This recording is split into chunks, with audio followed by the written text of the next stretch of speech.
Hadisə rayonun Əhmədabad kəndində qeydə alınıb. Belə ki, Tovuz rayonunun Əhmədabad kənd sakinləri 71 yaşlı Sabir Həsənov, 37 yaşlı Elçin Həsənov, 66 yaşlı Gözəl İbrahimova və 71 yaşlı Almaz Həsənova zəhərlənmə əlamətləri ilə xəstəxanaya yerləşdiriliblər. Zərər çəkənlərə dərhal tibbi yardım göstərilib, onların vəziyyətinin stabil olduğu bildirilir. Məlumata görə zəhərlənən şəxslərdən Sabir Həsənov və Almaz Həsənova Bakı şəhərindən Tovuza hüzür yerində iştirak etmək üçün gəliblər. Gecə saatlarında evi isitmək üçün qaz sobasını yandırıblar. Az bir vaxtdan sonra özlərini pis hiss edərək təcili tibbi yardıma məlumat veriblər. Hadisə yerinə aidiyyatı qurumların əməkdaşları cəlb olunub. Faktla bağlı araşdırma aparılır. 17-si 1-ci ay 2026-cı il tarixində saat 00:50 radələrində dəm qazı zəhərlənməsi şübhəsi ilə 4 nəfər, ikisi qadın, ikisi kişi olmaqla Tovuz rayon mərkəzi xəstəxanasına hospitalizasiya olunub.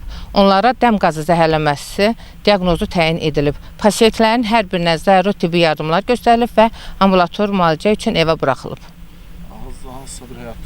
Hazırda həyati təhlükələri yoxdur. Kamran Eskiparalı, Həcər Həsənova bugün informasiya proqramı üçün.